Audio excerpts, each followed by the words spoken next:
It is ridiculous and it is against the laws of nature that we can have somebody sitting pretty who takes home more money than the credible entrepreneur who is doing actual production of goods and services. We always say it as it is.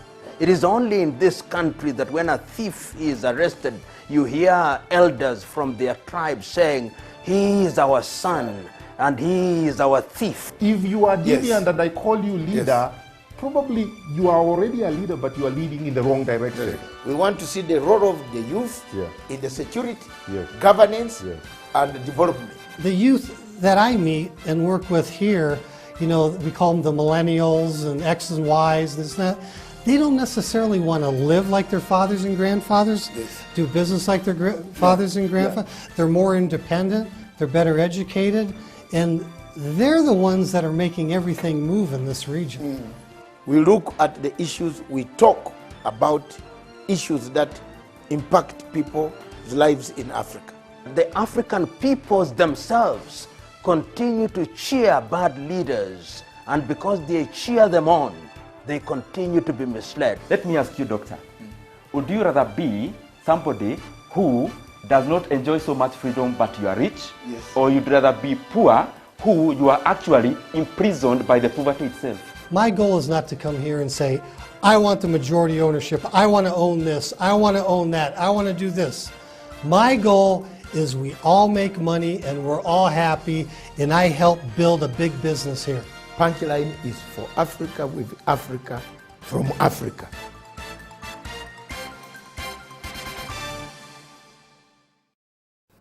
There is now clear evidence that the resumption of alcohol sales has resulted in substantial pressure being put on hospitals, including trauma and ICU units, due to motor vehicle accidents, violence, as well as related trauma that are alcohol-induced. It's absolute chaos. I have had 3 deaths in the space of less than 2 hours. The third was the most shocking. I just found out that the lady is pregnant. All respiratory issues, came in shortness of breath. The place is packed like crazy. We don't even have any oxygen ports to put the patients on. The life must go on like normal, you see. I was positive and I isolate myself at home. So nothing was wrong with me. No, I'm not afraid because I cover me every day under the blood of the Lord, you understand? So I'm safe. So I'm not scared because if I die, I know where I'm going to. It is easier to protect your loved ones and everyone else by going to isolation and quarantine to protect yourself and the family. But in this environment, when you probably are sharing the room, the bed with all others, it becomes difficult. You end up infecting them. So that's why we are saying that we have got hotels where we take you. My mom tested positive, so she had to isolate. We live in a 2-bedroom apartment.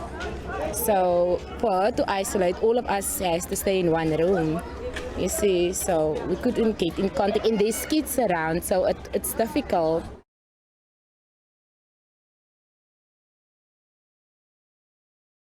It's winter in South Africa. The days are short, barely time to bury the dead.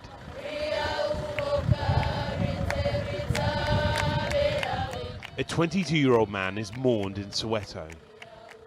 The funeral directors here say it feels like the height of the AIDS epidemic. Except when they bury the dead now, the number of mourners is restricted. The diggers must do what humans once did. And there's worse to come. We are preparing over 1.5 million grave sites, and it's an uncomfortable discussion, you know, as a medical practitioner, but it's reality that we need to deal with. The infection has yet to reach its peak here, but the second wave is already underway. It's an economic crisis spawned by the health crisis, and both are a matter of life and death. Long queues for food. Bare hands aren't enough to carry what they need. No money, no pay, no food. You see, it's like we are surviving like an animal. If there is no food, people are going to die. The fear is that some people who survive the virus might be killed by the lockdown. COVID-19 has exposed inequalities everywhere, but this is the most unequal society. We have many, many vulnerable communities in South Africa, and we just cut their lifelines. So I think that is should have been an important consideration in deciding on the nature of the lockdown. It's the vast townships where social distancing is difficult that there's most concern. Khayelitsha near Cape Town is where the country's first COVID-19 case was confirmed, and it's here that a field hospital has opened in case the health system is overwhelmed. But there's another reason why South Africa is so vulnerable: its high rates of HIV and TB. There's a health infrastructure that neighbouring countries don't have, but it might not be enough. The HIV struggle has come in to help them to launch one of the most heroic and best responses, but South Africa is in pain, is struggling. It's a very unequal society. Many countries are facing this challenge, but in South Africa, any misstep is likely to hit harder as its greatest challenges combine.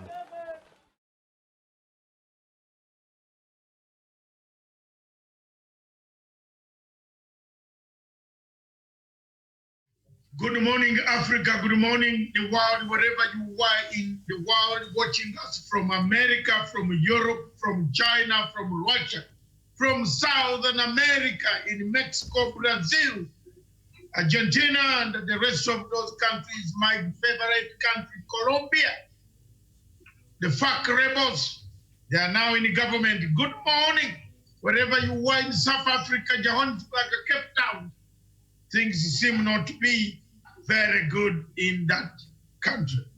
Good morning, wherever you are in Russia, where medicine, at least a vaccine, has arrived. We can agree, Russia does not lie at times. Therefore, we might be all right with their medicine. But thank you very much, whatever it is, COVID-19 has changed the world. Whatever you want to say, good morning. Anywhere in Congo, protests on the streets. In Mali, protests on the streets. They are not going. They are burying people, they come back. Today again, they have come back this morning, big number. They are not leaving. In the DRC Congo, you saw yesterday, and the whole of last week, they are not leaving. We don't know who is next. But what is it that makes us have this type of life?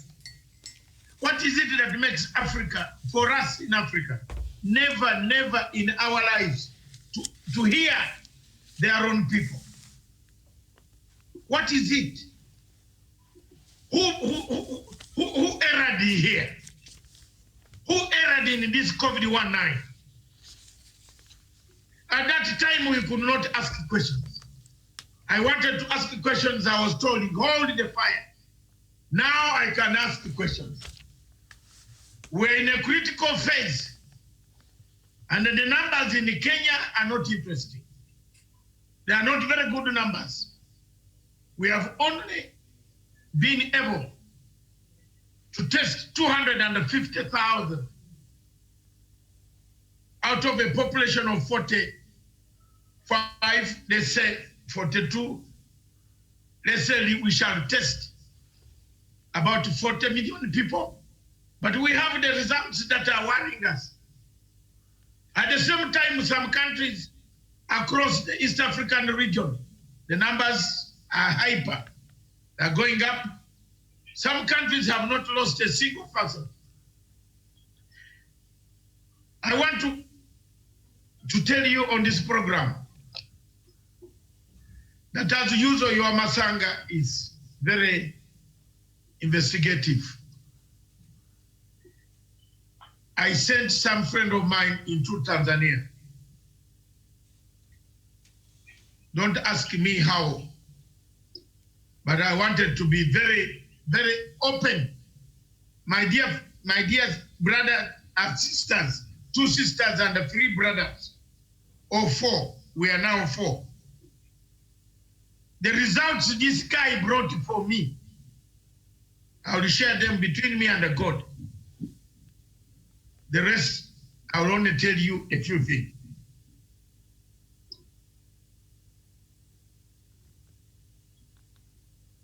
COVID-19 is not there.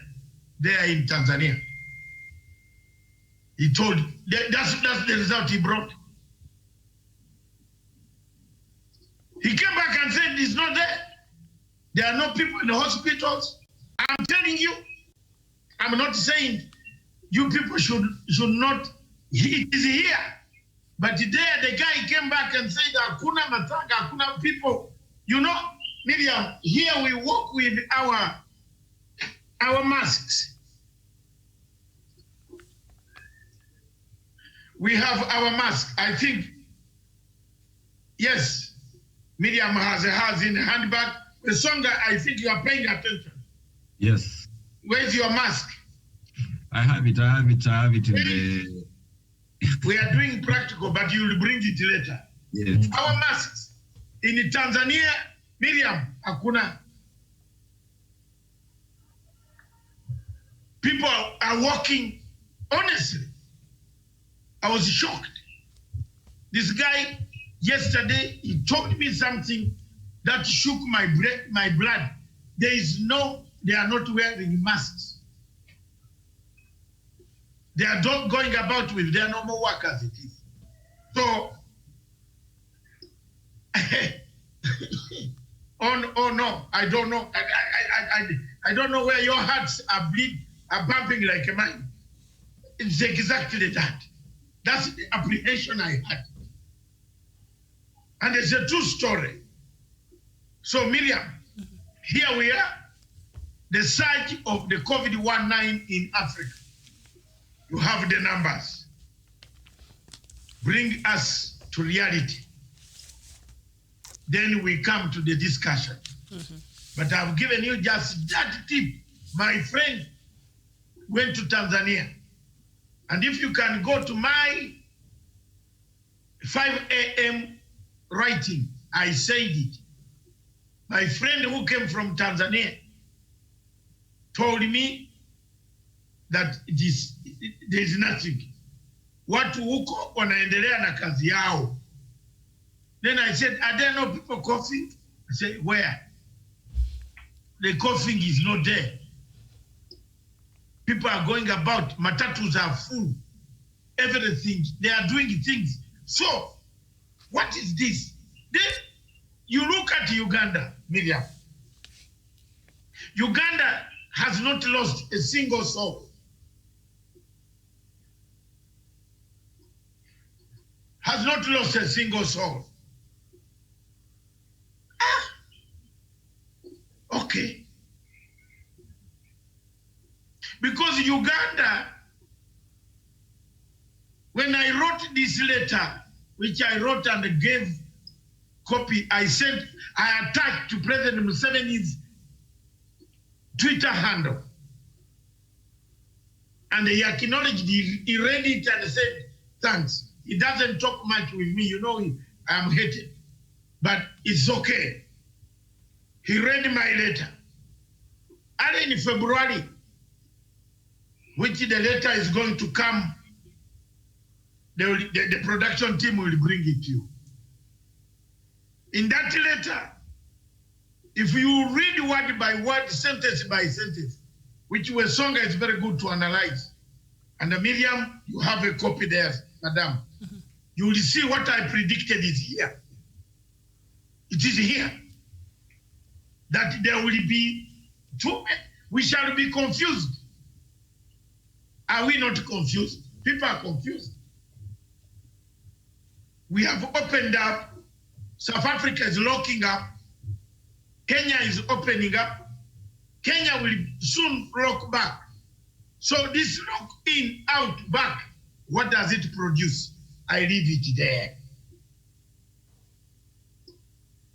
The analysis yesterday by South Africa that when you open up, you close liquor shops to buy alcohol, you are killing the economy.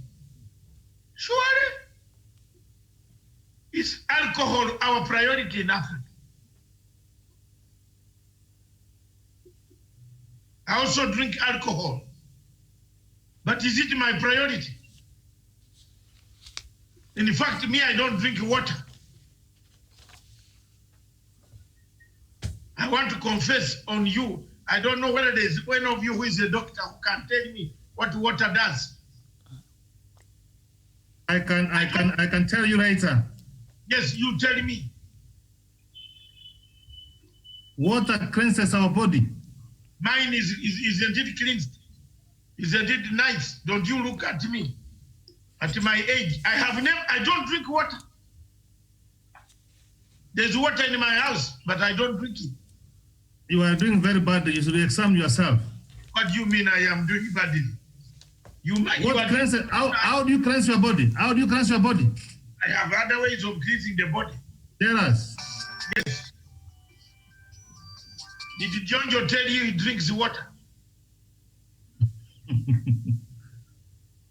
Tell us how you cleanse your body. I have answered you. Did Jonjo tell you he drinks water? Look at Jonjo's menu. He drinks a pilsner. He drinks 2 pilsners per day.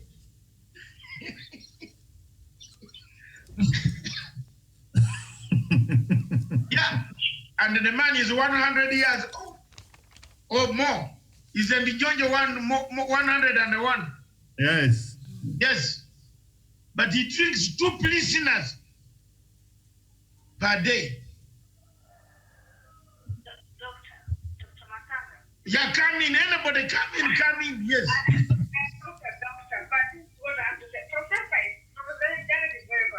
How do you even clean your toxins? And then you're straining your kidneys. You're straining them. They're working, they're doing an extra job. You make it easier for them. And then your digestion, when you take water, it's easy to digest, So I don't know, how do you do it? You're straining your system. Another doctor on the panel. And another doctor on the panel, go ahead. I don't drink water. I'm interested to know. That you don't take alcohol. You go for Ronco. What is your experience?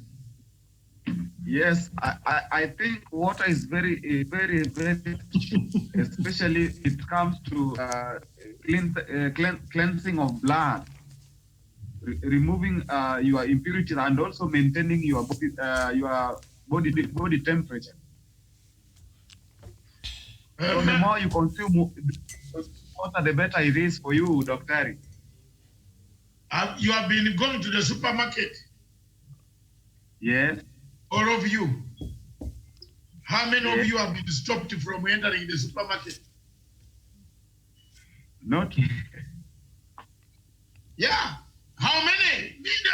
We are candidly speaking. Jamin, come in. Where Karen, Daniel, Miriam, just don't look at me. Yes, Dr. Matsanga. How many people have you found outside the supermarket being told you are not entering?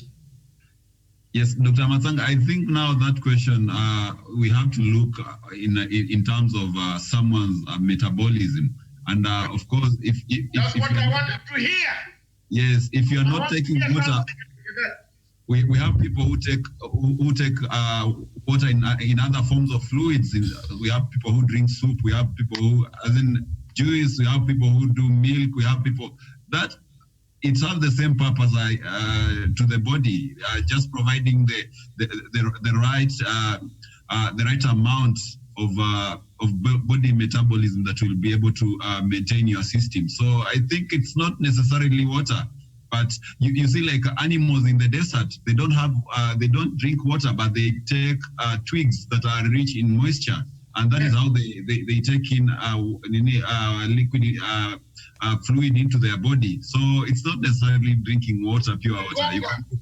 Sana. The camera of these other Nidwale's cameras, they take 500 years without water. Yes. Unagonga sana, unakuja mzuri. So just teach it. Karen, you have heard that. Professor, you have heard that. Miriam, I know she's keeping quiet, but she likes water. Me, Dr. Masanga, you don't compare yourself with the cameras in a desert. God has given you water, you drink.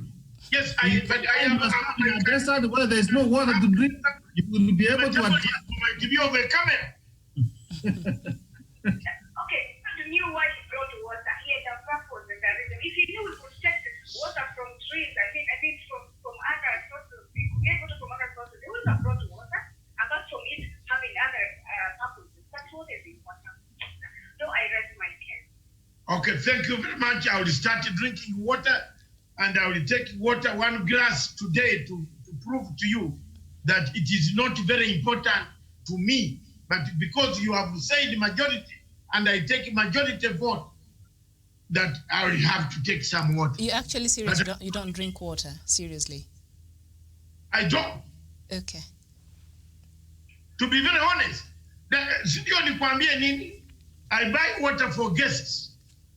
Then you're very unhealthy. In London, I don't take water.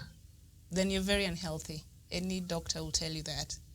I think you're health-wise. Water is very important. Water is the same. It's not. Wesonga told you water lies in metabolism.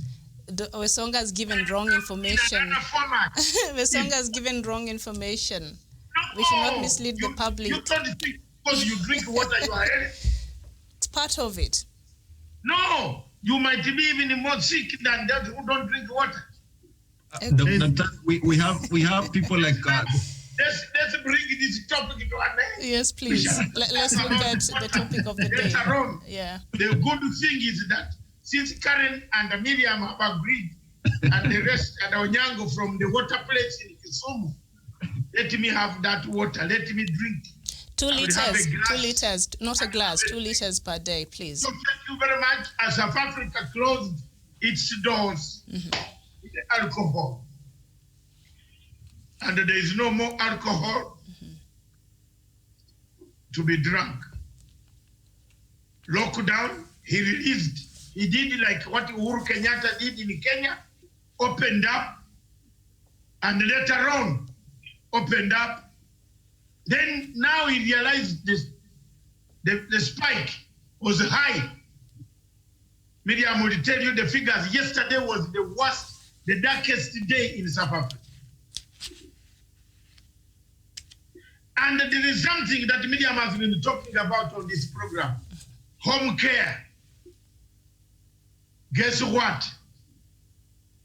The home care has become a whole nightmare. It is a nightmare in South Africa.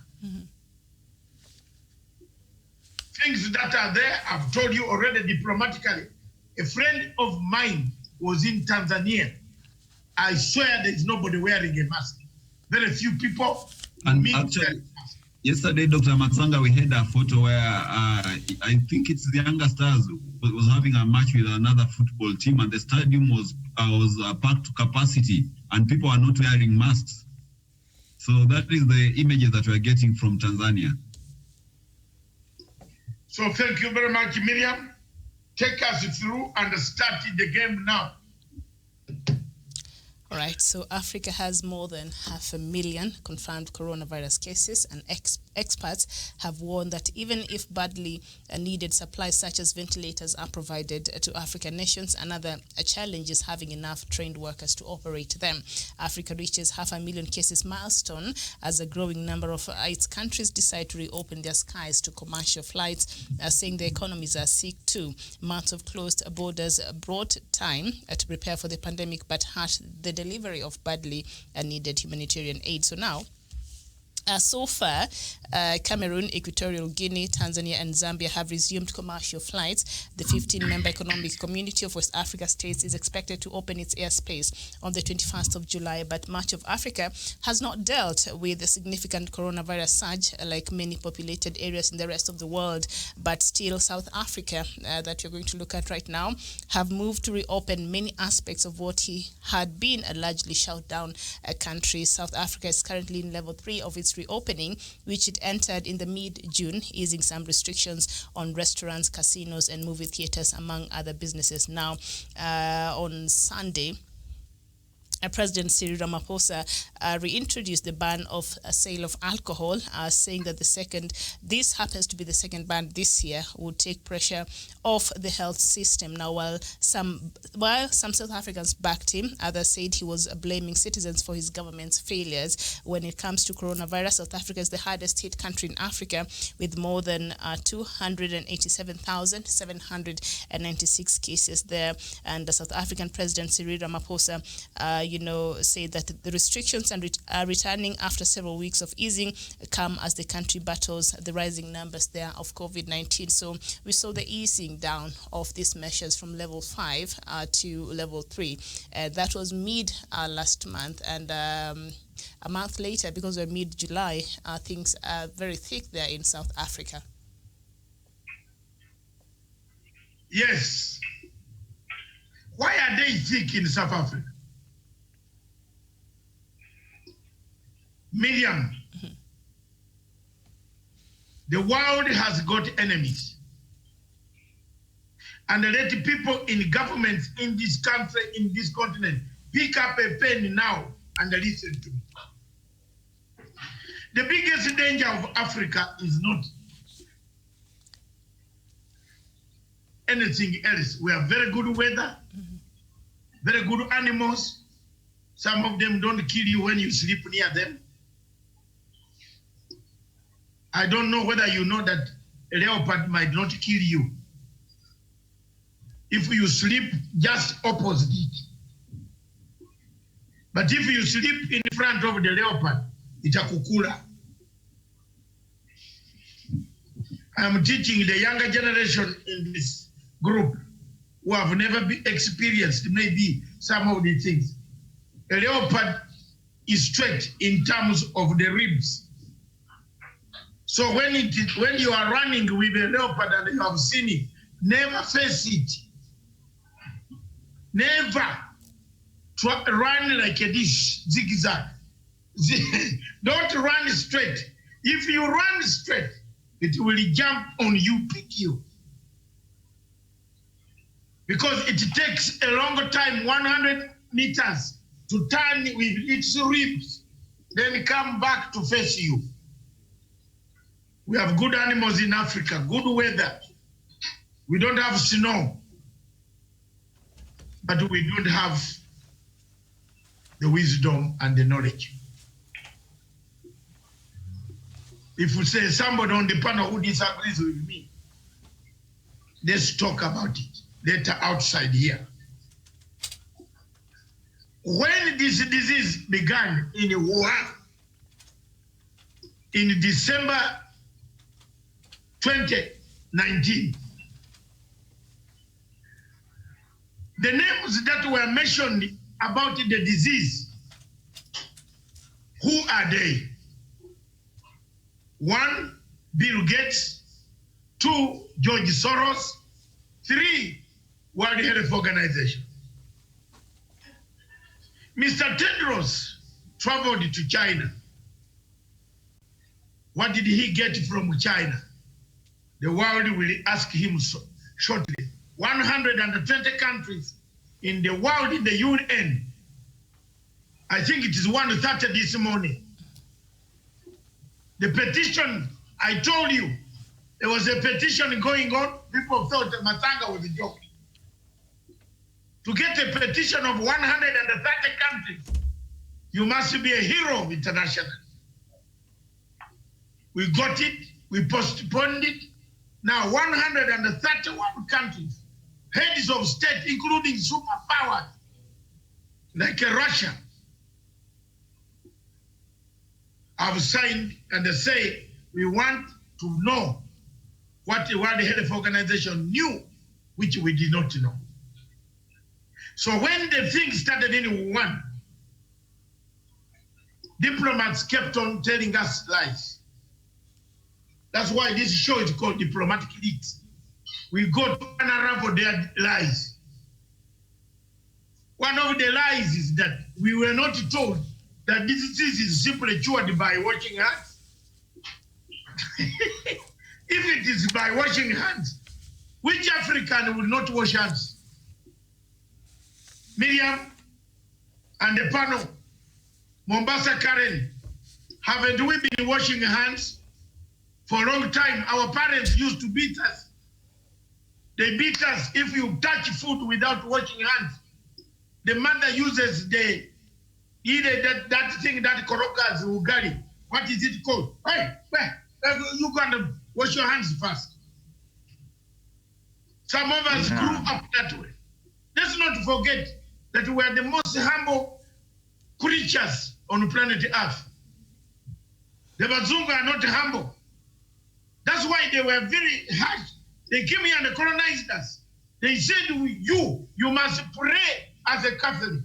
You must pray as a Protestant, ASK. You must not even touch this land. We are very hospitable people. But we lack one thing. We don't listen to our own black brothers. You don't listen to Professor Nyari. You ask him, where did he get his professorship? Am I wrong? Instead of people saying, how can I get? They ask, how did you? Who is he? Umesikia Miriam? Instead of people asking Miriam, why are you wearing a nice shirt? He said, how did you get this shirt? How did you get this nice top? Which is Mia. Very beautiful today, this morning. I am using this to pass my greetings. So these are some of the things, because I'm very far away from the station. I can see the station is lighting with hot temperature. So looking at this, we do not ask. So we are humble people, Christians. We are humble Africans, Catholics. We are humble Muslims. They came to the coast. They called Karen. Karen Josephs is in Malindi. They said, most of you should become Muslims. The coastal people say, yes, we are. A few people like Karen are not Muslims. The Holocaust, you started speaking what they wanted. You started wearing a kanzu instead of wearing the traditional clothes you had. We are humble people. But there is one thing that has killed us. And that one thing is called mercantile capitalism. That's the bombshell in the house. Mercantile capitalism. What has made our heads not think faster, like our fellow African professor, who can come here to tell you that there's a problem. We want to hear a Muzungu. Have you noticed that some people want a panel? They would do their interview very well with a panel where there's a Muzungu. But when you find a panel which has all black people, ladies, and Miriam, you say, who is going to interview me? Oh, Marriott. Marriott is from where? Oh, yeah, I'm coming tomorrow. We kill ourselves. And I think the panel is going to find out that we kill ourselves. So we allowed Rockefeller, Ford Foundation, George Soros, Bill Gates Foundation. If you ask an African today to tell you what Madame Melinda Gates said, how many people will repeat it? What did she say, Daniel? Just come up, Doc, again. I didn't get you right. What did Melinda Gates say about Africa? Okay, he said that he's foreseeing a lot of dead bodies in Africa the coming days, in earlier days of coronavirus. That is what they predicted. But thank God, Dr. Matsanga, something of that sort has not happened yet. And of course, Africa has recorded lower number of deaths as compared to other continents, Europe, Asia, and America. So perhaps now their plan is not falling into place as they had planned. And also, Dr. Matsanga, you mentioned about mercantilism. Maybe just to clarify to our viewers, mercantilism is a policy of trade where if I have to gain something, then it means that someone somewhere has to lose something. It is the classical way of robbing Peter to pay Paul. So it's a very bad system that should never be allowed to be practiced here in the African continent whatsoever. Mercantile capitalism has destroyed us. George Soros, Miriam, look at the effects of COVID-19. Look at the steps Dr. Amof told us on the stairs of Afia House. Have we reached there? Are we hope-stepping, jump, retreat? Are we about to witness what we have never seen before? Is South Africa out of the woods? Is the danger in South Africa could be replicated somewhere else? Why is Uganda having no death? Why is Tanzania having no masks? Why is Burundi having no masks? Why did Malawi do an election and you don't have death? People falling on the streets. What is happening? Why is Zimbabwe without medicine still has a number less than 1,000? Why is Egypt, being the second country on the continent of Africa, what is it that they have done wrong? Why is South Africa suffering the way it is? Who misled who, where? You remember President Ramaphosa said, I've just had a conversation with Bill Gates. Do you remember, Mr. Professor? We talked about it here. Who has played us where? Is there a problem in this? What shall we do as Africans to help South Africa and ourselves? Is it our problem? We don't hear. Those questions are too many. Moderate us and we go. That is my submission, that there is a problem. We have been invaded by mercantile capitalism. It wants to do their things. It started in Wuhan. The factory released gas. If you hear the tape of the Ghanaian president, have you heard what the Ghanaian president has said? Have you known what he has said about? In fact, if you hear that, Miriam, I don't want to play it here. This is the president of Africa. He intercepted intelligence. It is not a common matanga. The president of Africa intercepted intelligence from Rockefeller, from the Rockefeller Foundation. And if you go to the Rockefeller Foundation website, they have removed it. They have removed it. They have removed the whole material. Someone placed it there accidentally. And the President Nana Addo, you know he's a no-nonsense man. The man who told the French President Macron, don't come here to lecture us. When you took all the money, this man has told Africa. This man is another Nkrumah. This Nkrumah spirit is here. We have another Mugabe in Africa speaking his mind. Rockefeller people have removed this information from the website. I have got it. I'm happy. Thank you very much from the director of Ghanaian system. I don't want to mention his name. Thank you, brother. I got that information. Being a Pan-African, I'm very, you know, Mariam, this is very good for me. Being a Pan-African, I'm known, I didn't know. Someone sent it to me, I'm shocked. If you listen to this tape, I will send it to you privately, not on the TV, because I don't want people to say, I and the president of Ghana are lying. But it has blown out. It is blown out now. It is very clear. If you trace the story of Wuhan in China and bring it down to where we are, where this thing is mauling us, is hammering us, you can't get out of your door thinking it is there. In fact, as I talk, maybe it is waiting here. I don't know. That is it, Miriam.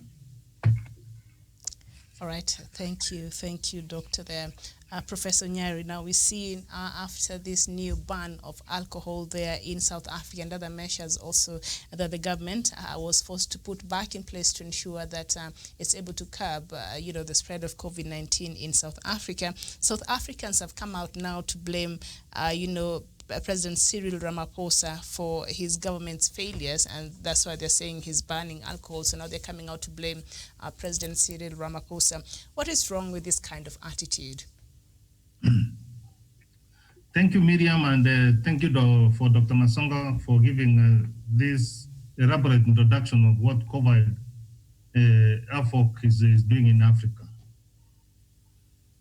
I may have not mentioned here that COVID-19 is a conspiracy by the Bill Gates, by George Soros, by Rockefeller. So COVID-19 is here with us. And the people of South Africa, Could you clarify the conspiracy for the sake of our viewers, so that they that would be a subject for another day. But that is, if someone wakes up one morning and tells you that you will see dead bodies in the streets of Africa, why choose South Africa? One, they want to test their vaccines. They have talked about mercantile. They don't care about the human life. Remember, as we are moving towards compulsory vaccination, like smallpox.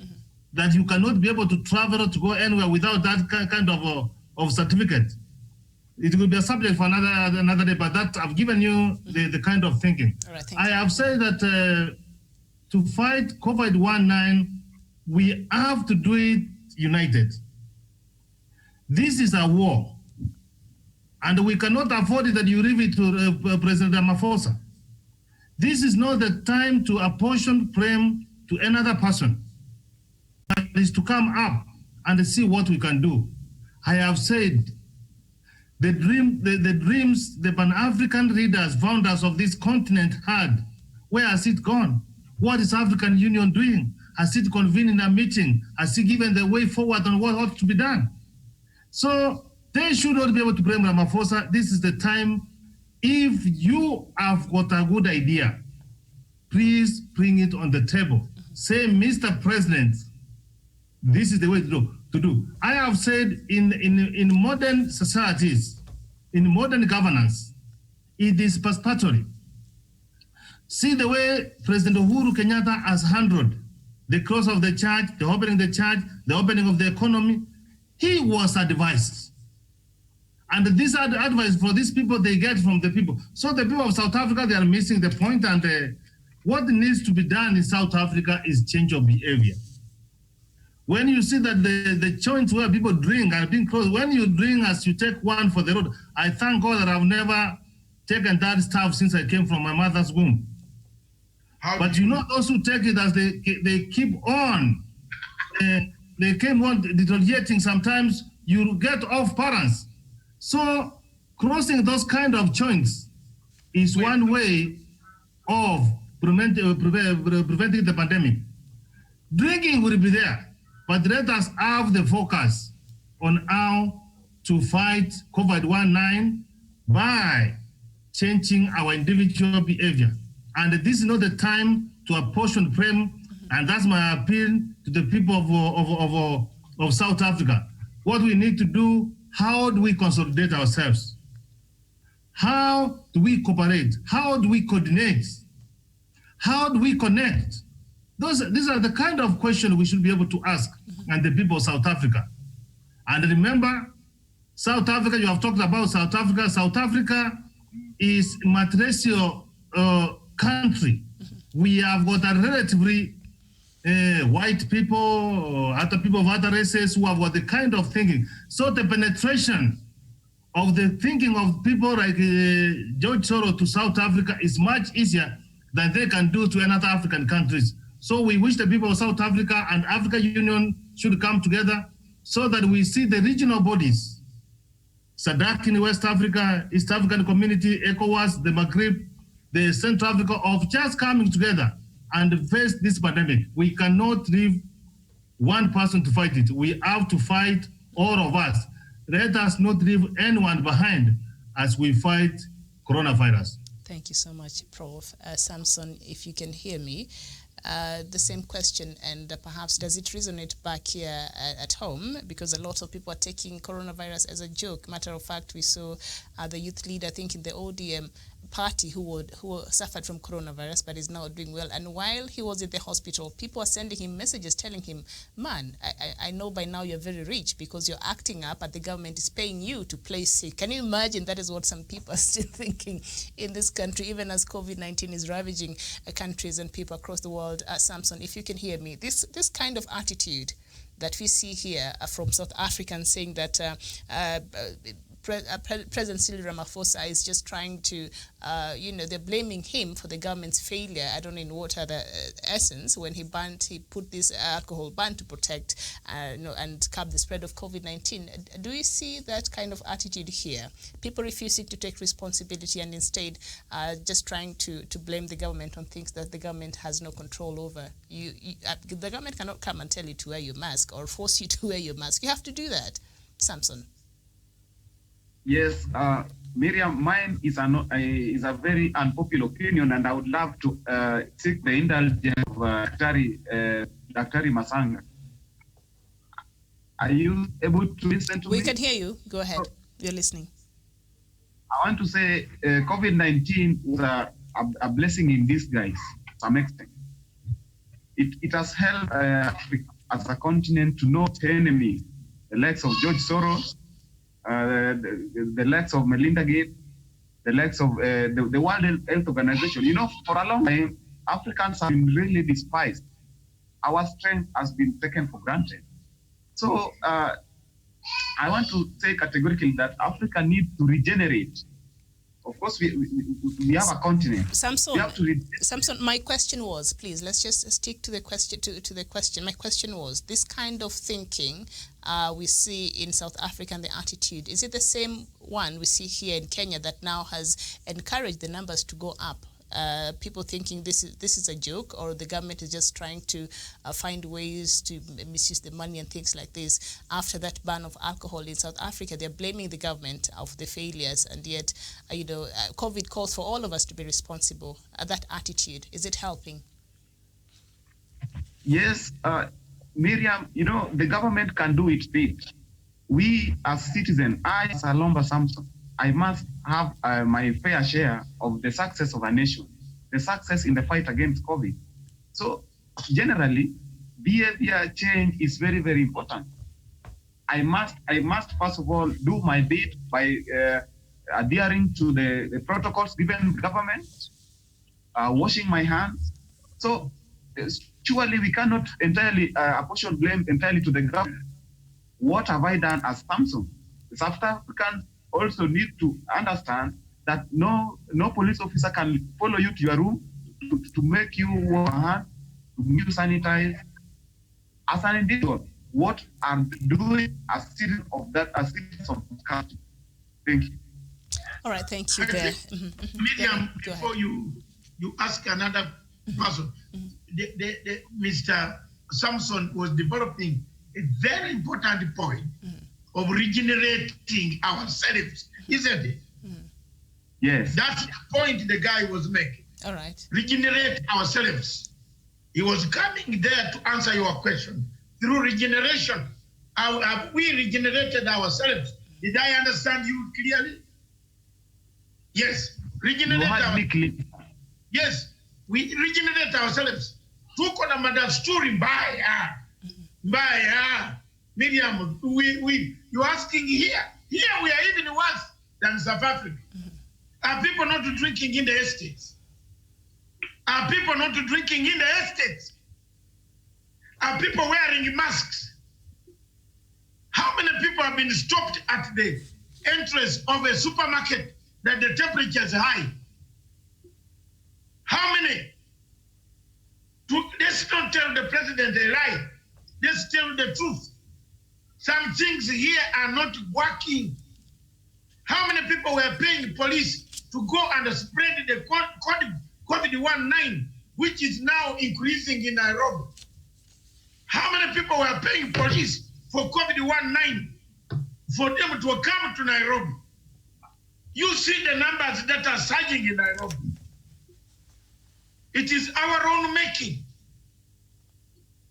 Yes, we have very bad mindset.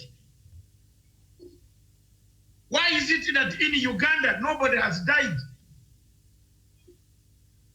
Doesn't Uganda have diabetes? Doesn't Uganda have heart? No, there's a question. Let's finish. Let's finish this thing. Ikuje kabisa. Hata kama sisi wengine tunakufa, tukufe kama tuwabu. We have asked questions. Professor Nyali, let's not keep quiet. We went to school to help others. Why is Uganda? Doesn't Uganda people have diabetes? What is Uganda doing differently, which is not being done in Kenya? What is it that since the COVID-19, no patient in the hospital in Uganda has died?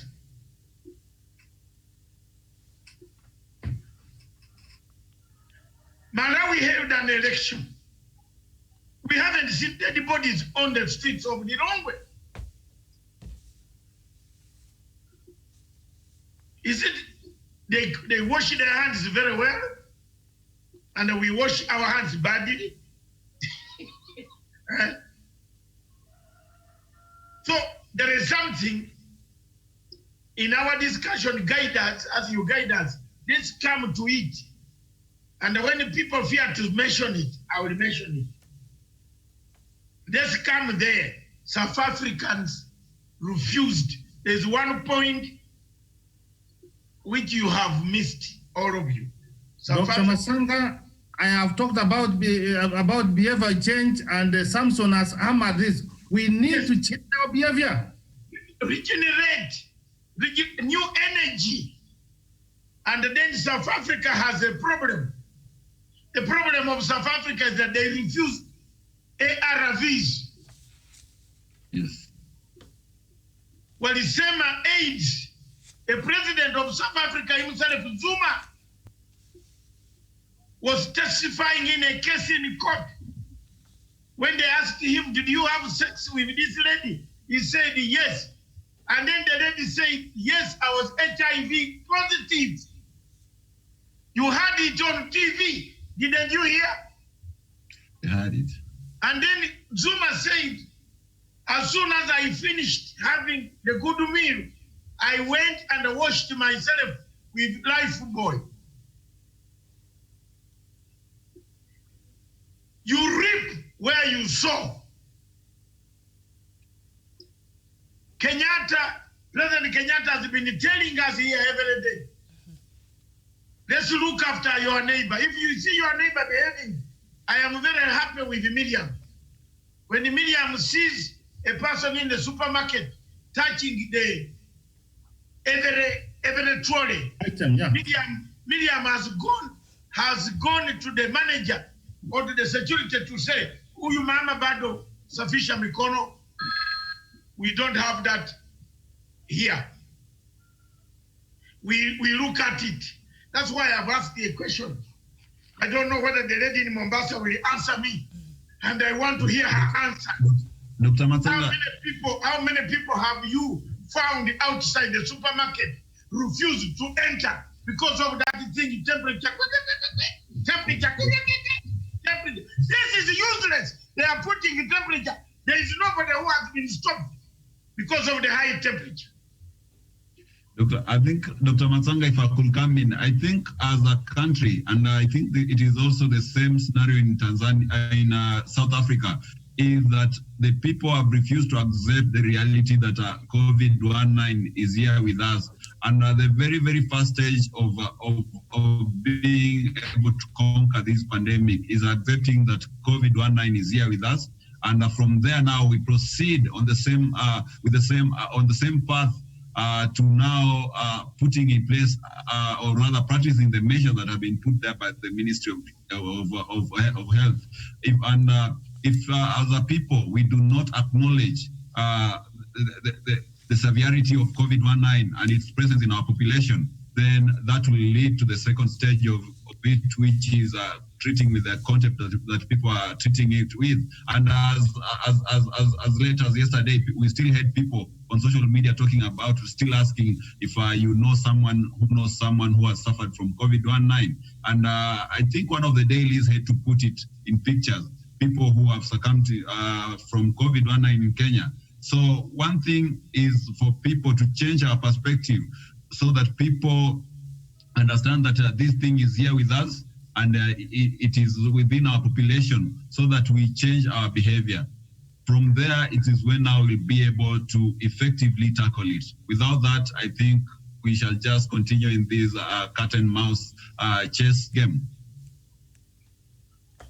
All right, thank you. Yes, I agree that people need to change their attitude. But do we even ask ourselves why these people do not even accept that COVID is here? They do not accept it because in other countries, in other places, they are not that much affected. So what we need to do is we find out from these other countries. Uganda, nobody has died. What are they doing right that we don't? And obviously, okay, we need to change our attitude, I agree. But we need to find out from these other nations. What are they doing right that we don't? But for the time being, let us just, keep the distance and all of that. But I have to, who has found out what are they doing right? And, we say it can apply it in our own country. But then the attitude has to change just because other people are not dying in the country. That means we should not protect ourselves. We shouldn't keep them. We should, but I think we should find out. Miriam, you have heard. You have heard her. Not very clearly. She has just said very clearly. And did the panel, all of you here?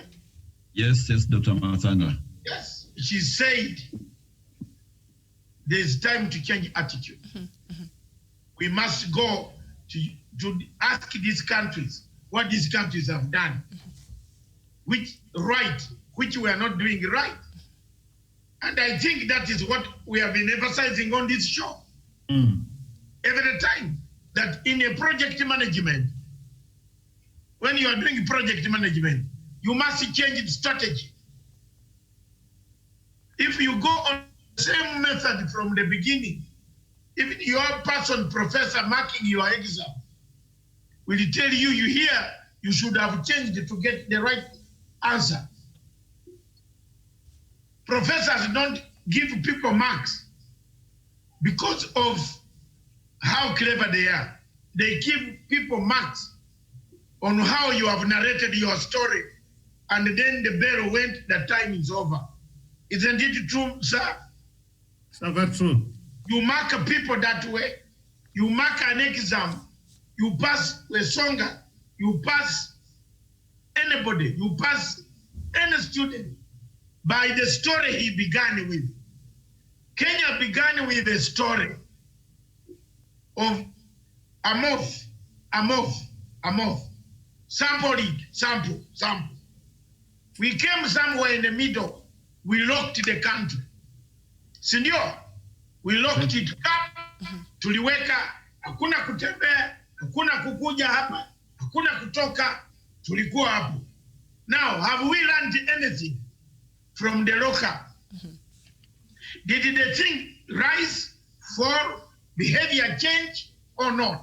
Nobody has come with that data on these briefings.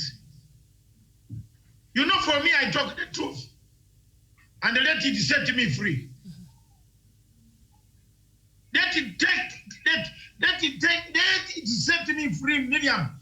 And you know, there's something that I've known here, which if I blow up here, you might not like me forever.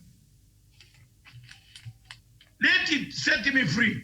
Look, there is no data. I told you that Kampala, they have a professor of mathematics, of distance. There are people teaching people on how to cope with not associating. How do we have anybody coming here on this briefing every Saturday evening to teach us the effects of not distancing? Are we? No.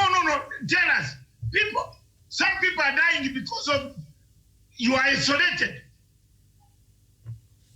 You used to pass by your friend to say hi. You are not saying hi.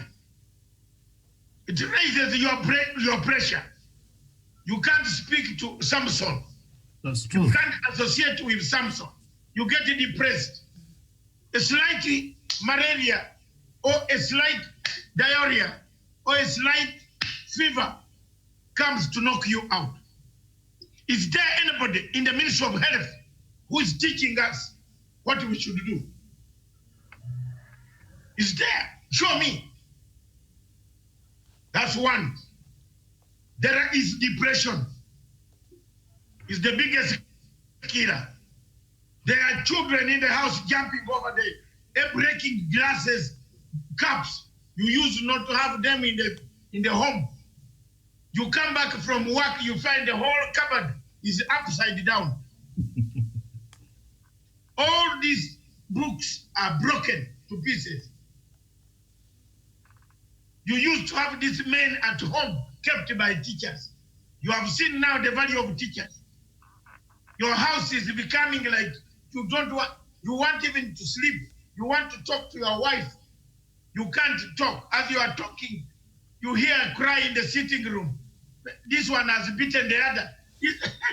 That is a disease. There is danger of violence. Men, or some of us used to spend the time in Nyamachoma in Sagrid. Now Nyamachoma in Sagrid is no more. You finish your work in town, head straight to home. Walai, you find chaos there. Mama anakuuliza kumbe pesa hizi siku hizi iko mingi kwa nyumba. Siku ile ulikuwa nawekanga wapi pesa? It is causing violence. Did you know that? Some people used to spend this money somewhere. Now there is no expenditure. Believe me or not, Miriam, it is causing chaos in the houses. Mama iko work wengine, instead of the wife being very grateful, the wife is querying. So all these years, where has the money been going? Now, 5 months since we are closed down, in our own account, iko nice. Munaanzia hapo, munagombana kwa bedroom, you start fighting each other. One picks a knife and kills the other. Domestic violence. Who is teaching us about domestic violence? Hao watu wanakuja kwa hapa kupublish. There is at least Mutahi Kagwe. Me, I am honest person. Mutahi Kagwe, when he comes on here, he tells us more. In fact, he mixes it with some sense of humor that even if you're a patient at Jomo Kenyatta, at the hospital, you can laugh a bit and these ribs go back to where they belong. But the rest of the people are reading like a Bible. St. Matthew chapter 20, this one, finished. So, as Karen in Mombasa said, Miriam, I submit. Let's use other comparative lessons from somewhere else. What has Rwanda done, which we have not done? What has Uganda done, which you have not done? Mark you, Uganda is picking quite a lot of things from this country. On the question of matatus, Uganda banned them completely. Then later on they realized Kenya has given space. If it used to carry 50, it will carry 25. They have now brought the matatu back with restrictions. No extra passenger.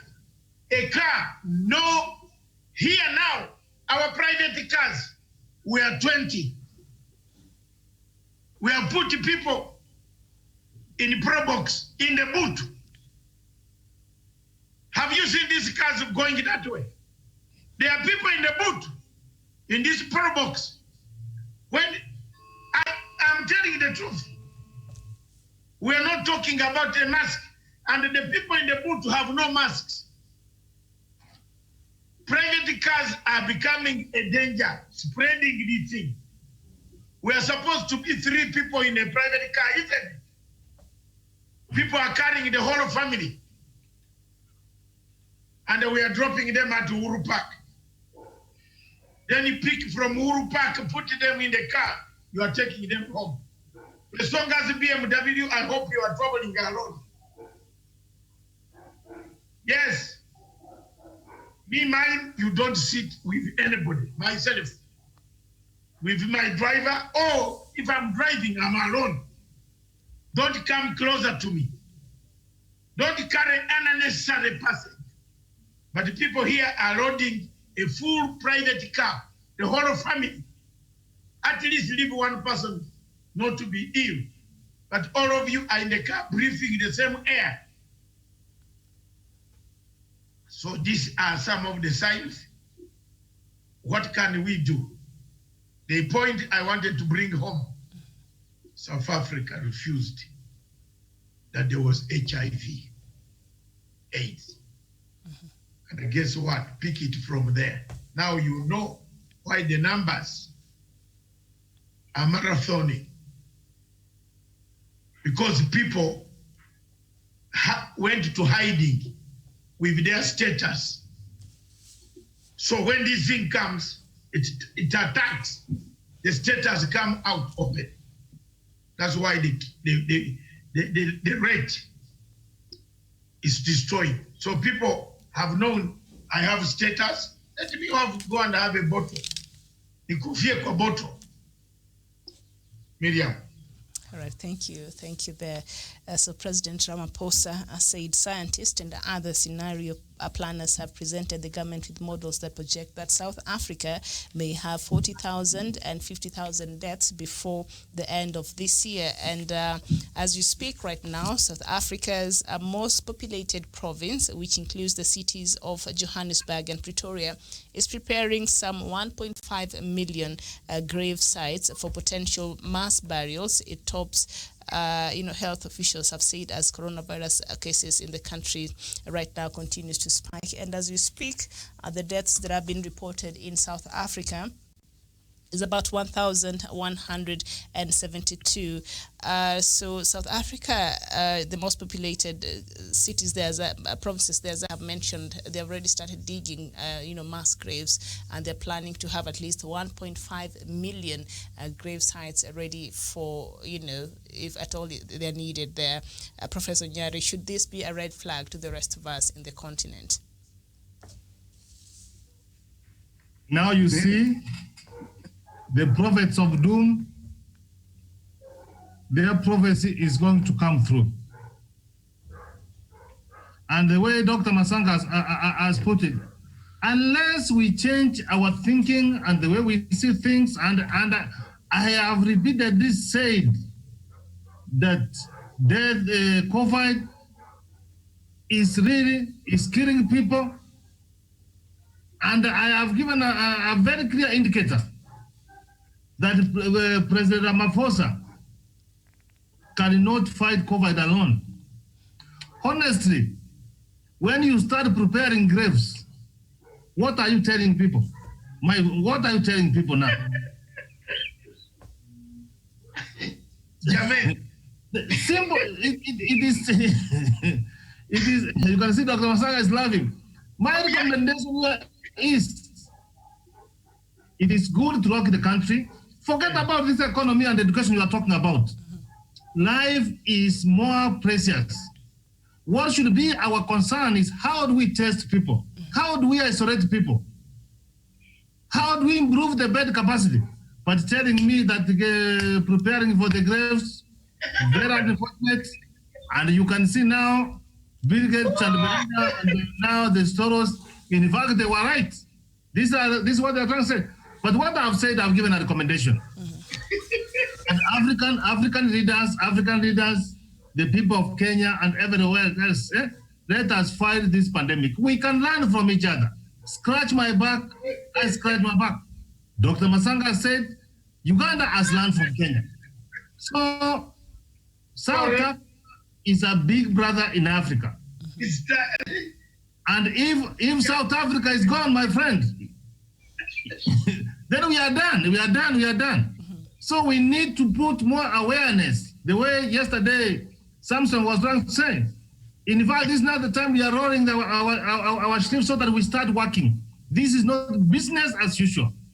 Hear what Mutai was saying. If we treat COVID normally, it will treat us abnormally, and now you can see people preparing for the graves. Miriam, as I take some water, Samson, I think let's go to Mombasa here. Or Samson is raising his hand. Let me take some water so that I can satisfy Miriam that I do take water. Don't do it for me. It's for your own health. But Samson, go ahead. Yes, Miriam, there is something I really wanted to say. Since independence, the nations of Africa have really invested heavily in the hardware component of our economy.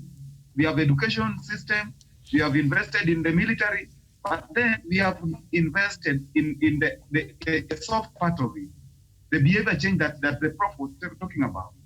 Is it not time we Africans embraced behavior change so that at the end of this particular pandemic, we will be proud as Africans that we have come out of it with the least number of casualties in the League of Nations. Is this not time for us also to win this particular war just simply by changing our behavior, so that history the history of Corona will be read that Africans are the least kind of casualties, and also we will say our strength our strength and resilience have come as African people. Thank you. All right, thank you so much. So as you speak right now, South Africa has made available about 28,000 hospital beds for COVID-19 patients and has constructed functional field hospitals across the country. Now, the country also has over 37,000 quarantine beds in private and public facilities across the country, ready to isolate those who cannot do so at home. And when you look at the rate of infections there in South Africa, obviously these quarantine beds and also the hospital beds are not enough to cater for that. So what South African Ministry of Health and the government has been doing is to send people to self-isolate at home. And we've seen perhaps could that be the reason why we are seeing this surging of cases, this thing of sending people back home to self-isolate?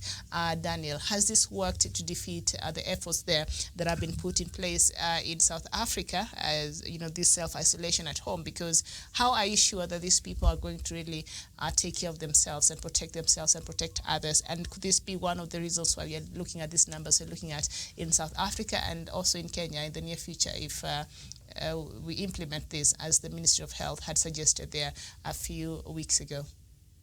Yes, thank you, Miriam, for the opportunity. And one thing, the red flag remains with the behavior of the people. And of course, when you see a government banning the sale of alcohol, it means that these people are very uncontrollable. They are cheeky. They are very errant in their behavior. You mean and like that's Kenyans? why the government has to ban the sale of alcohol. Because what happens when these people are told to go home and self-quarantine, perhaps there's evidence that these people are the same ones who go to indulge in parties and doing all those kind of obscenities behind the closed doors. And that has perhaps accelerated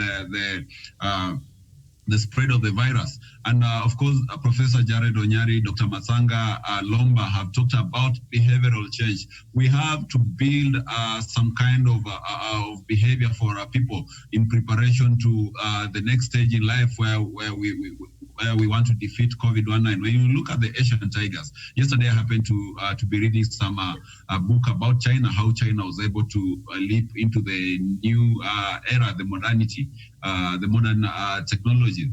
At the beginning, when these people were being told about building the railway, the people were refusing because they thought that when you construct the railways, this is going to shake up the nation, it's going to interfere with the tomb sites of their great parents and their family tombstones. So they were very adamant to this change. When Malaysia and Singapore was moving to modernity, they were building modern housing for their people. The people were to be told to leave back these animals that they are keeping with them in their villages because they are moving in very modern housing. They are to be told to leave some kind of behavior like spitting in public, like just cultivating anywhere that you can find space to cultivate. They had to embrace new ways of life. And that is what we need to do as a people in Africa. We need to change our behaviors. We need to abide by the law. When the government tells you don't do that because we have these and these and these repercussions for this action, then you have to willingly accept that this is made in consideration to your best interest. And I think that is what Uganda and other countries that have successfully maintained their numbers lower are doing, just abiding by the law and following the regulations. And that goes a long way to aid the government as well as the ministry in combating this pandemic. Dr. Mombasa. Oh, yes. Well, I think the people of South Africa should take this move positively because the government will not just wake up and decide on banning alcohol. There's something they discovered about the whole thing. So they should learn to take things positively. And they should remember that this is for their own good. This is for their own good. So the attitude should change. They should be ready to go with the times. If we're walking up with these changes as a government, then we should just abide by them because the government will not make decisions that are meant to make you uncomfortable in any way. They make our decisions for their own good. So they should take it positively and abide by that. Thank you very much. And Mombasa, make it positive, take it seriously, change behavior and attitude. That's what she has said. If those people who are not hearing, she's saying it, she's not on Zoom like us, she's on phone. So that's what she has said. But some breaking news coming in is 41 people test positive. The staff at the Pumwani Maternity Hospital. What? They were protesting out of yesterday. 290 staffers tested. 41 have tested positive. Sindio hawa wanashika watoto wetu hapa Pumwani. They were protesting yesterday, Doctor, about not being protected, and the CS said he did not know there was such a situation, so that is alarming. Yeah, 41. This is a report by Mr. Patrick Amoth. It is live now on the wires. 41 staff members of Pumwani Hospital in Nairobi maternity wards or maternity hospital, ile tunamwagia watoto wetu wote wanatoka, 41 of them have tested positive. This is not very good news. This is not very good news. This is now the alert which has just come in on my, as a journalist, there are those wire alerts. They drop in, that has dropped in. It's now the official statement. We are waiting for it to arrive. It's very, very, very, very, very discouraging. Oh, that is dangerous even. If now the hospital staff themselves are falling, I think very soon this hospital, the government should do something. The nurses are crying for PPEs. Should be given. They should be given PPEs. They should be given incentives. Because I am looking at, Miriam, and the panel, all of you. I am thinking somehow, somewhere this thing is going to come to a war. Cul-de-sac. Are you seeing like the way I'm saying? Cul-de-sac. It's going to reach there where these nurses could come and say, no, we are not involved anymore. They lay down. I have just seen Panyako, the nurse, the Secretary General of Nursing, saying they are laying down. Dr. Masanga. Yes. Yeah, Dr. Masanga, what you are saying and what you are analyzing is 100%. Do you remember when the terrorists were killing people, Al-Shabaab were killing our teachers in Northeastern? Were those teachers, did they not leave that base? Have they ever gone back? No. You want to send our doctors and our nurses, if you don't provide them facilities, they rather be their homes and they're alive with their people. So unless the government moves very fast and take action, we are in for it. And let me just have this to say, and what I'm trying to say that it might not please anybody. Time has come for the president to act like a dictator. This being nice and trying to persuade people. Remember when we started the curfew, at by 6 you saw the chase you whipping people. The following day people had started behaving and being in their homes. So this issue about social distance, this issue about wearing masks, then the police and the chiefs be given mandates that if you are found, you work on them. I know we are on a democratic side, but when it comes to life, we have to suspend those kind of things. People must be forced to do what's right. Otherwise, we are going to regret. Absolutely. But work on them, what do you mean? What I mean, people are going to be forced by force to comply with the simple protocols. You don't be in a crowd, you don't take life as normal. COVID-19 is real. So if you are going to take picture, many you policemen cannot do. Policemen, if they found you with no mask, you know what you'll get. That is the language. People will have to understand, because now we have used what's humanly possible to persuade. Miriam, even when you go to church, umesaambiwa ebu simame na waomba msimame tuombe. Unaambiwa simama, piga magoti chini na tuombe. And you do that. So we have reached that point of just even going to force people to do what is right and save life. Absolutely. I agree with you 100%. When you look at even the queues in town during people are boarding the matatus at the PSVs, people are not observing, the social distancing. So I think because the government has been very lenient, so perhaps some force. And I think Kenyans only understand force. I don't get that kind of psyche. We only understand force. So when someone is being nice and all that, so we don't get that until force is enforced, and now we start complaining again and all that stuff. So yeah, perhaps force is the language Kenyans understand better. No, it is not. I think even if you use force here, Wamutata will go to court to fix you. What if?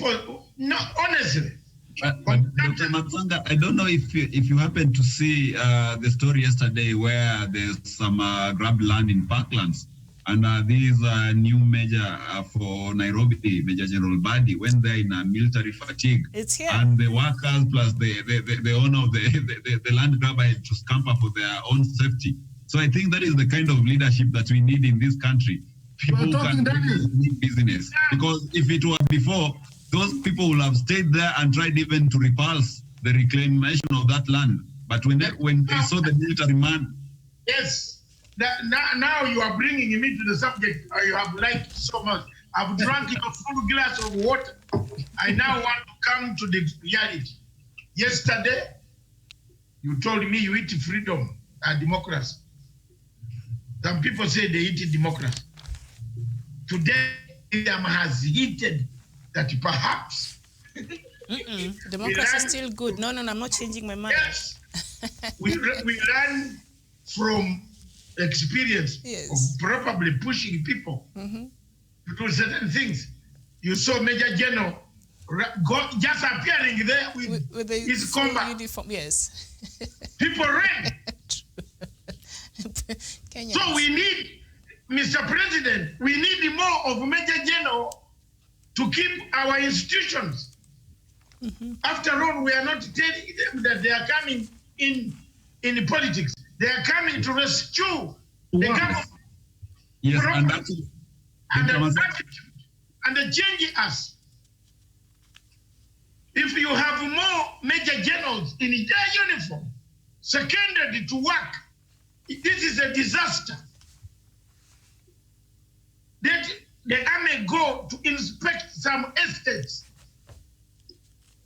Give a man, the police closes the door, the owners of the estate close the door, people inside the estates are drinking. Allow a man to check on whether the curfew is being observed or not. Yes. Yes, and of course, Dr. Matsanga, the current situation of devastation we're having at Pumwani Hospital is because of the few cartels. You cannot deny that the government hasn't allocated money for the hospital to acquire those COVID protective equipments. But because of a few people, a few corrupt people in the Ministry of Health, or maybe at Pumwani Hospital itself, we have this money being diverted into other personal interests. And that's why in the previous discussion, we had proposed that if things go as they are right now in the Ministry of Health, then we need a unit from the executive, which will be able to oversee that the state resources are being utilized correctly and appropriately in this ministry. And of course, the minister himself has also complained of cartels being there. Let's smoke them out. And Doctor, yes, just the story that you just broke about the nurses there. There's that story on today's paper, very important. Let me just add on what the news that you just brought us. Now, nurses at Nairobi's Pumwani Maternity Hospital were on a go-slow yesterday morning, accusing the management of recklessness. This was after nurses who had contracted coronavirus were allowed to continue working at the facility. Now, the workers' representative said more than 15 nurses had tested positive for COVID-19, yet the management had not asked them to stay away from work. Exactly. And that I can't even breathe. You look at that scenario. There you are. But let's not miss the point. We have some time with us. A few minutes with us also. On 18th of February, 2020, I wrote a letter, which I believe Stephen and the production team can print on the screen. In that letter, I said, I will quote only the last part. Food stocks and the preparation of officers at both central and the local governments need to be trained on how to distribute supplies. Nothing should be left to chance. I went further to say, my fellow Africans, Politics should be suspended. Wars must be stopped. My fellow Africans, there should be no lip service. We must be united as we face the deadly common enemy, the COVID-19. We are facing the greatest threat to our survival, a war which cannot be fought by the conventional armies, a mutating demon with no known cure. I weep for my beloved country, our continent, Africa. That letter is there with me. I wrote it in my Ugandan English. Call it anything. I warned. I said, if China, who are building makeshift hospitals in a week, can be in a panic, what about us? This was February, before the World Health Organization declared COVID-19 a pandemic. I had already seen it from Wuhan. I had seen it. I had followed George Soros, Bill Gates, China, and Dr. Tedros, that Ethiopian demon. I told you, like I looked for Ocampo, I wanted to make it a point on this program. I must have Dr. Tedros locked up in one of the countries he will step. As soon as he steps down, I'm gonna look for him. We are about 29 of us. Our petition has gained 142, have just been told, countries that want answers. If Kenya doesn't want to board, we shall board them by force. Hear me. We are launching a petition. We are not going to the International Criminal Court. We are going to the local court, because there will take us round. Tunataka kushika wewe kwa local court in Addis Ababa or Nairobi. Unamaliza kazi namna hivi, tunakushika na summons. Utuambie, we want the explanation. Why a simple thing in the world, Miriam, of washing hands was never mentioned. You see what pains me here? I don't know what the panel feels the same way I feel. You cry for me. You know, surely telling us that Africa wash hands. Do you know how many people will look for water? Do you know how many people will look for water? This organization did not tell us to wash hands. From December to March 20th, when it was declared a pandemic, my letter is a testimony. And I want to tell the people, I wrote this letter from Amsterdam in a hotel. I was in a hotel, Crown Plaza in Amsterdam, where I had gone to fight those terrorists somewhere on the maritime dispute of Somalia. I went back to my room upstairs. When I saw everybody with Miriam, everybody had this. Then I asked myself, why let me also go to the shops and buy this? I bought this from Amsterdam in Schiphol Airport, Crown Plaza. I went to one of the places near Hudov, a shop in the shopping center called Hudov, a Dutch word. I bought medical equipment, and when I came past through London, my wife asked me, why are you now a medical doctor? I told her, my friend, keep some of these things. I'm now telling you the truth. I bought even the white suit, that thing there. I bought it. My wife said, you are stupid, you are becoming mad. How are you going to go with this in Nairobi? People will see you. Are you mad? I said, Madam, keep it. Yesterday she was wearing it to say, you are right. So, let me ask you, have we stopped politics?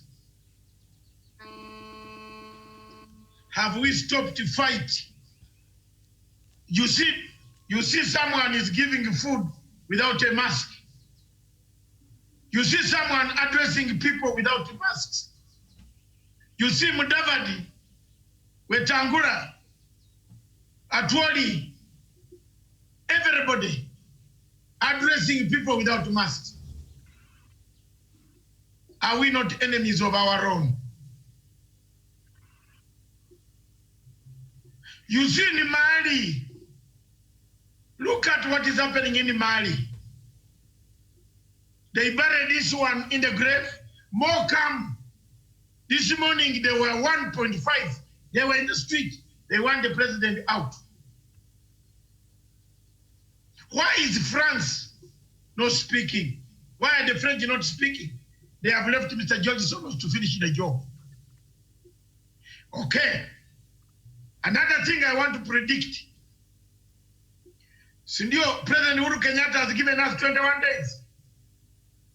Aha! In these 21 days, I swear, we are going to come back to what Matanga said. To open and go where? I'm not a prophet of doom, but I'm a prophet of joy. To open and go where?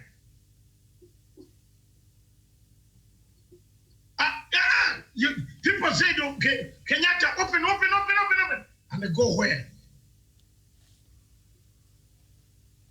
The hotels have been opened. Show me people who are eating there.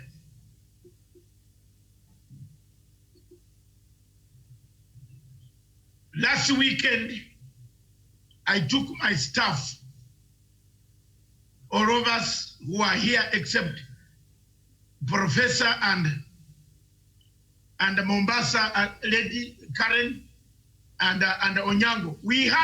You saw we were only people in the hotel, a 5-star hotel, only us, 10 of us, seated like. That's why you need a professor of distance. In fact, we seated like we are strangers. Can that be a hotel? We are more. If I wanted to talk to Miriam, I was shouting at the highest. Yet she was very near. That can depress you. And these are hotels. These hotels are working on no profit at all. Most workers, I predicted in the letter that all of you should get a copy, sir. Look at my predictions. I said there will be massive layoff. Let's prepare for this massive layoff. Mombasa is down. I am told the Serena Hotel has closed up to January. So what has happened to the workers? It's my favorite hotel. In fact, I wanted to go by train yesterday to even broadcast from Mombasa.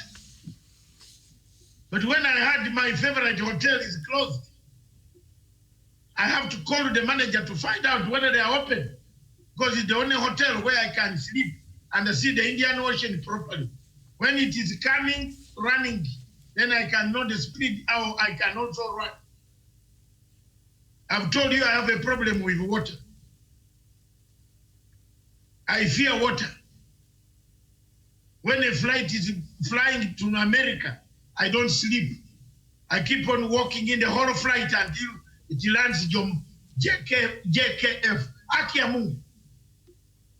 Because I have a feeling if things happen up here, I will go fast. I come out fast. Tutakuta auko chini. Siwezi enda na I have that feeling. Anybody who has flown with me in Kenya Airways, and luckily enough, I don't fly economy. This is for people like Ewesonga. Who fly economy, not me. I fly business class. And I have to tell you the truth. With this weight, how will I sit in economy class? Itaamuka na chiti. So I fly. Itaamuka na kiti jamani. So it is better than business class. I tell you the truth. Me, I don't hide. Miriam, you can laugh at me, it's all right. But me, economy, economy class of some of the planes are very dangerous. They can go to catch you, blood clot. So I pass the stage. If you are sending me on any job in London, in Amsterdam, in The Hague, never buy me an economy ticket, I will not go. Even if it is my child who is sick, I will not go. I look for business class. Because I passed the stage of sitting in economy. David Matanga, never. Don't even ever give me an economic ticket. I will tear it in front of you. I'd rather sell one shoe or one pair of my shoes. I have over 600 pairs of shoes. Different sizes, different make. I'd rather sell and then make up the money, then buy the business. Luckily enough, in Kenya Airways, I am first grade platinum elite plus life member. So when they see my name, they upgrade me. So look at those type of things. We must think again now. We must retrace ourselves. We must regenerate ourselves. We must rebuild our souls. This thing, Corona, is real. It's very real. And then you see the strategy they say. The World Health Organization said, Africa, you must prepare yourself. It will be a continent. Sorry, Miriam, but this is what I had to say. It will be a continent of what? Dead bodies. You were told by Mr. Tedros. So, in summary, there are 5 people whom you must be careful about. I don't know whether you want me to name them. Should I name them, Miriam? Go ahead. Yes. 5 people in the world you must be careful about. Rockefeller Foundation, George Soros, Bill Gates, Strive Masiyiwa, Kofi Annan Foundation, and the Ford Foundation. If you are a member of those, chunga. If Africa does not chunga those organizations, if it was a president of Uganda who said the remarks which Malawi president said, don't you think they would have put sanctions on Museveni?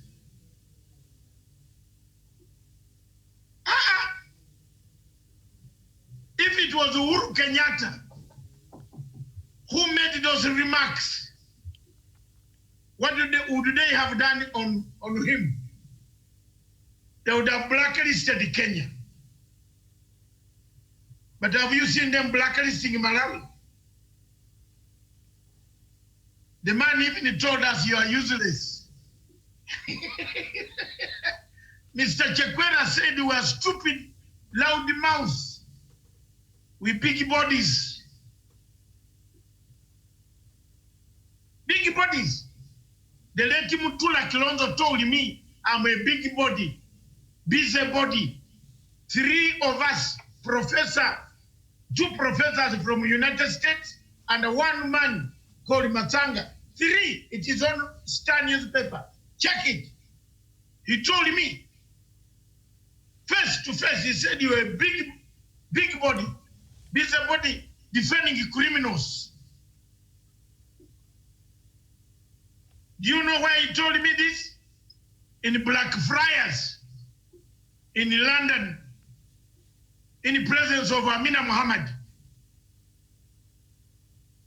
Amina Mohammed was the secretary, the principal secretary. Do you remember the permanent secretary in the Ministry of what?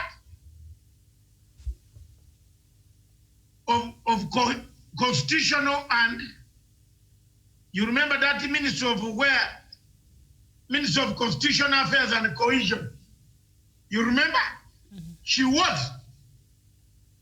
Amina Mohammed was seated there. I brought these 2 professors from the United States on my own money to help Kenya to remove the cases. You remember the first application we made? In the ICC, the first one, to remove Kenyan cases. Mutula Kilonzo said I'm a busybody. You are busybody, why do you defend these criminals in Kenya? Aye. Okay, now I said it on here. Ramaphosa, in my conclusion, Miriam, Ramaphosa works with Bill Gates. You wanted me to mention the names, Zidio. They are selling us chunga. Mchunge kabisa. African Union has given up. They have sold us. Waliuza sisi zamani. We are gone. Is there an African policy on how, when to open and how to help each other? Zero. If you think Matanga talks for nothing, this show here is diplomatic. You know how many diplomats are checking in? Check your numbers. You see, some of them are, because it is hitting them. Someone is forcing something on us. And hallelujah, very soon you will see it. They force something on Africa. Now it has boomeranged. In the United Kingdom, do you know the number of people who are dying? Do you know who's dying in the United Kingdom? Zimbabweans and the Ugandans who work in the homes, like the Pumani home. The disease now is not killing the locals. The disease has turned on frontline workers. In Nagonga was Zimbabwe, like 200 Zimbabweans, dead bodies. The planes that are carrying them towards Harare Airport is more than what the internal Zimbabwe, the death rate in Zimbabwe is. They are burying on the dead bodies from London. So what does it tell you? We are beginning to see our first catch, our first death, which is here. This beautiful face gone too early from my area of Luyaland. Is when we wake up to see the danger of COVID-19. Let's wash our hands. Let's watch out on the 5 names I told you. Plus Mr. Tedros. Apple, if you don't support me on Tedros, then I will resign as an African. You know, there is a way to resign as an African, isn't it? And I go back to learn an English accent. Like my Professor Macau, wow, Kenyara. You know, Macau Mutua is not an African. He's married to a lady from United States, so they talk Kenyara, President Kenyara, Kenyara. You know, that's the problem we have. And here I am. If you don't listen to me, I am Paul in Judea. I came to preach. I preached. There's something, had people, Museveni, people asking, why Uganda? Can I tell you the secret? Someone on the panel was asking, why Uganda? Was it Samson or who? Do you know why? What Museveni did? Instead of getting the manifest of March, he went back to get the manifest of 31st January. And what he did, anybody who came, who is a Ugandan, or anybody who came to Uganda from 31st January, if you were in the country, you know where you are taken? Quarantine. And a military guard, 24 hours. So the LOC in Uganda kept on pointing, no. Professor Nyari came yesterday. This one, General came. This none came. Until all people were taken to custody. Then he started screening.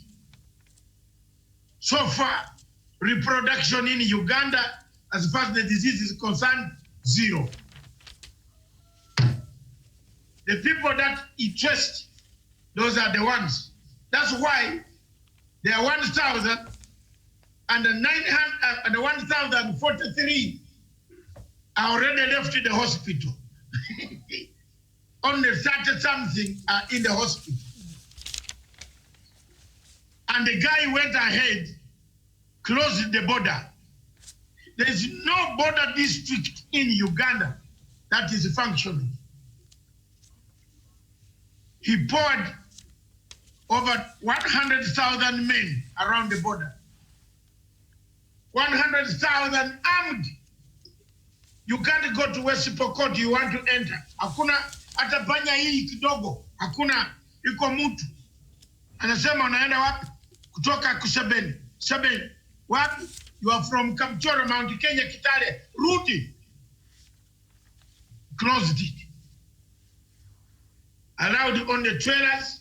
Wanakupima hapo. Have you heard of the trailer having a queue anymore? Is there a queue in Malaba? No. Is there a queue in Busia? No. Is there a queue in Mutukula? No. Wacha tuambiane wapeli. He brought 3 mobile hizo zinapima hapo 25 minutes. Damu yako inaangaliwa na kila kitu inaangaliwa. Wanamwambia wewe driver kaa huko. Uko na mtu anaweza endesha gari. I came with another driver. He's across there. Akuje. Amepimwa already.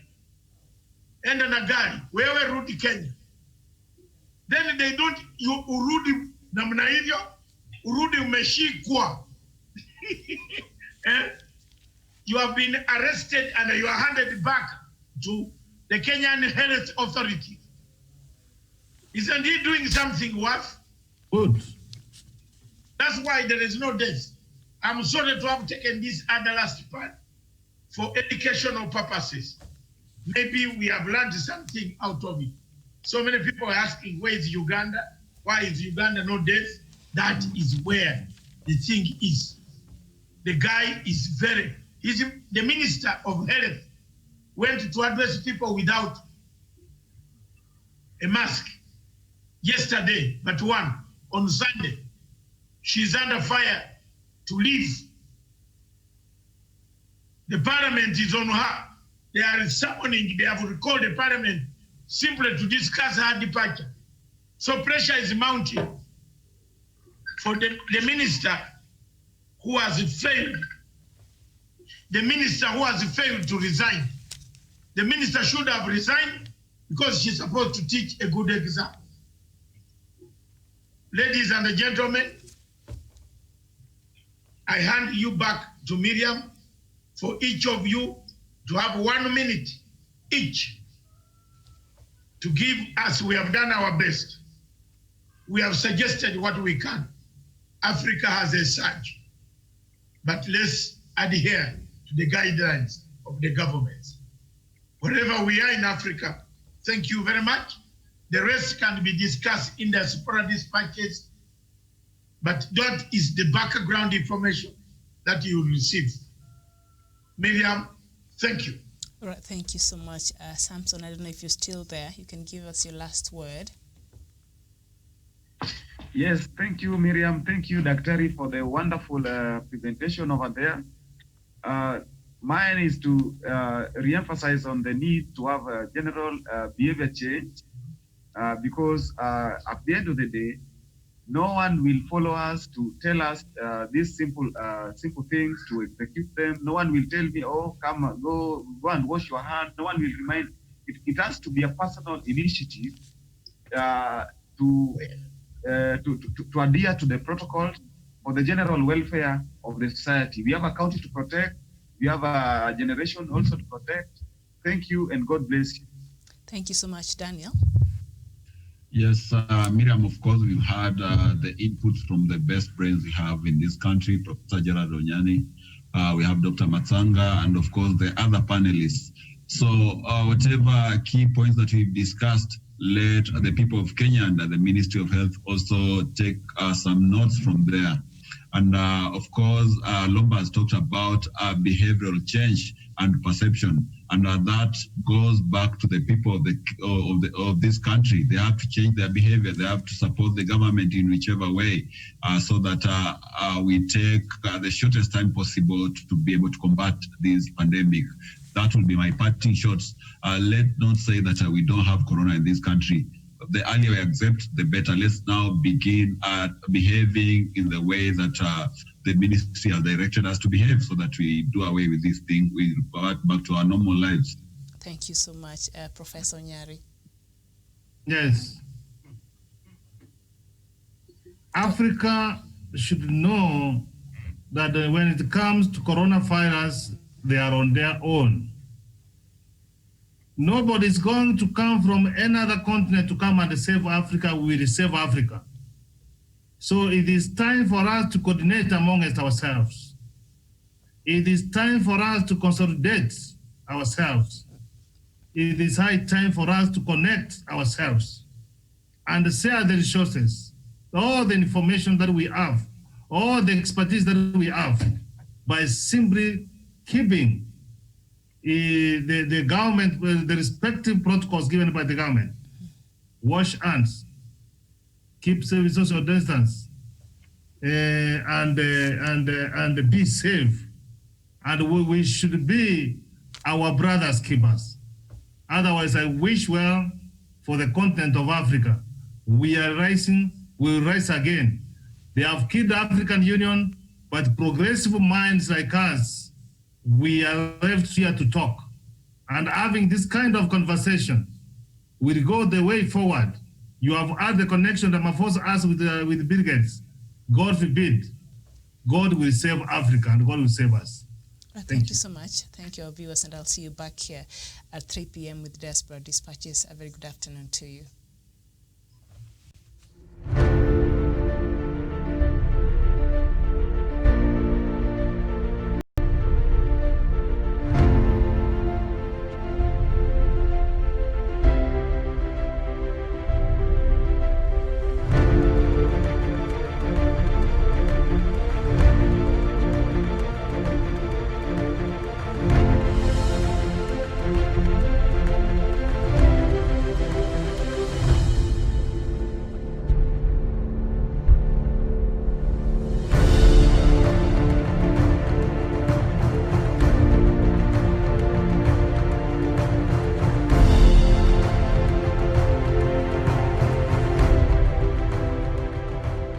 must be our goal and our guide. And all that we strive for as a human family, dignity and hope, progress and prosperity, depends on peace. But peace depends on us.